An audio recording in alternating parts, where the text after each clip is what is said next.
শেষ কয়েকদিন ধরে পাক অধিকৃত কাশ্মীরের যে আন্দোলনগুলি চলছিল সেই আন্দোলনের বিষয় নিয়ে আপনারা প্রায় সকলেই অবগত।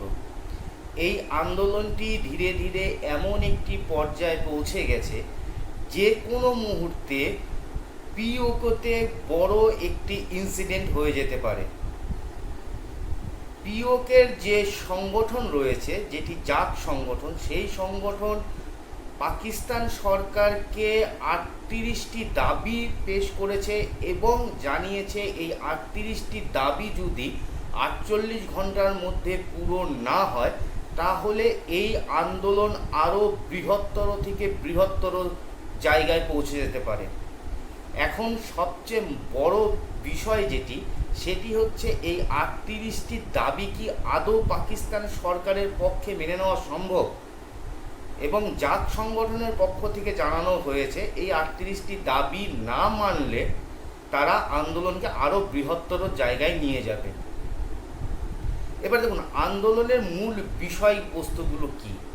এই 38টি যে দাবি করা হয়েছে সেই 38টি দাবি তো অনেক, আমরা যদি এক একটি করে দাবি তুলে ধরতে থাকি তাহলে ভিডিওটি অনেক বড় হয়ে যাবে। সেই 38টি দাবির মধ্যে আমরা জাস্ট কয়েকটি দাবি আপনাদের সামনে তুলে ধরছি। প্রথম নাম্বার দাবি তারা যেটা বলেছিল যে খাদ্যশস্যের উপর যে পাকিস্তান সরকার ভর্তুকি দিচ্ছিল সেই ভর্তুকিটা বজায় রাখতে হবে। তো হঠাৎ করে পাকিস্তান যে খাদ্য বলতে ওখানে যেহেতু মানুষজন বেশি রুটি খায় সেই কারণের জন্য পাকিস্তান সরকারের পক্ষ থেকে এতদিন ধরে আটার উপর একটি ভর্তুকি দেওয়া হতো। হঠাৎ করে সেই আটার উপর থেকে ভর্তুকি পাকিস্তান সরকার তুলে নিতে বাধ্য হয়েছে। এটার পেছনে মূল কারণ যেটা, পাকিস্তানের অর্থনৈতিক অবস্থা একদম ভারে মা ভবানী, যার ফলে পাকিস্তান সরকার কোনোভাবেই ভর্তুকি দিয়ে চালাতে পারছিল না। এমনও তো অবস্থায় আমরা সকলেই জানি যে পাকিস্তান সরকার আইএমএফের কাছে যায়, আইএমএফের কাছে গিয়ে লোন দাবি করে যে আমাদেরকে লোন দিন, আমাদের দেশের আর্থিক অবস্থা চরম খারাপ, লোন দিলে পরে যাতে কিছু হোক চা না হোক আমার দেশের সাধারণ জনগণ যাতে খেয়ে পড়ে বাঁচতে পারে।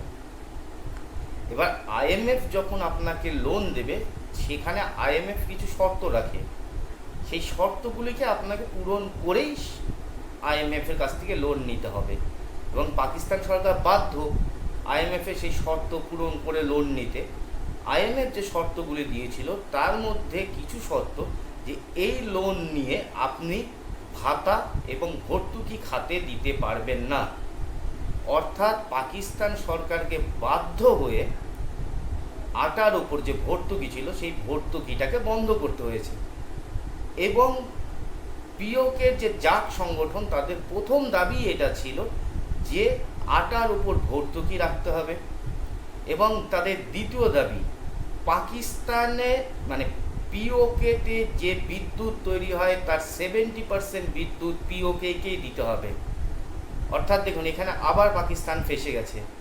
পাকিস্তানকে পিওকেতে যে বিদ্যুৎ তৈরি হয় তার বেশিরভাগ বিদ্যুৎই পাকিস্তানের পাঞ্জাব প্রদেশে পাকিস্তান সরকারের পক্ষ থেকে সাপ্লাই করা হয়। সেখানে বড় বড় মিল, সেখানে যে জেনারেলদের বাড়ি রয়েছে সেই জায়গাগুলোতেই পিওকের মূল বিদ্যুৎটি নিয়ে এসে পাকিস্তান গভর্নমেন্ট পাঞ্জাব প্রদেশে দেয়। কিন্তু এবার পিওকের যে বাসিন্দারা তারা দাবি রেখেছে যে তাদের বিদ্যুৎ তাদেরকেই দিতে হবে, যেটা পাকিস্তান সরকার করতে পারবে না। কারণ মূলত পাকিস্তানকে চালাই পাঞ্জাব প্রদেশ এবং সেইখানে পাঞ্জাব প্রদেশের লাইট যদি কেটে জম্মু কাশ্মীরে দেয় তাহলে পাকিস্তানের অ্যাডমিনিস্ট্রেটিভ যে পরিকাঠামো রয়েছে সেটা সম্পূর্ণভাবে ভেঙে যাবে। এবং তৃতীয়ত তারা যে দাবি তুলেছে সেই দাবি হচ্ছে এই পাক অধিকৃত কাশ্মীর বা পিওকের যারা আন্দোলন করছে, যারা শীর্ষ নেতৃত্ব, তাদেরকে পাকিস্তান সরকারের পক্ষ থেকে গ্রেপ্তার করা হয়েছে এবং এই সংগঠনের পক্ষ থেকে পাকিস্তানের কাছে দাবি করা হয়েছে তাদের যে শীর্ষ নেতাদেরকে পাকিস্তান সরকার যে অ্যারেস্ট করেছে তাদেরকে অবিলম্বে মুক্তি দিতে হবে এবং তাদেরকে যদি মুক্তি না দেওয়া হয় তাহলে এই আন্দোলন আরও বৃহত্তর থেকে বৃহত্তর জায়গায় গিয়ে পৌঁছাবে। এবং 4 নম্বর যে দাবি করেছে পিওকের যে অ্যাসেম্বলি রয়েছে সেই অ্যাসেম্বলিতে 30% কোটা রয়েছে, যেই কোটাতে পিওকে যে যারা জনগণ আছে তারা প্রতিনিধিত্ব করতে পারবে না। প্রতিনিধিত্ব কারা করবে?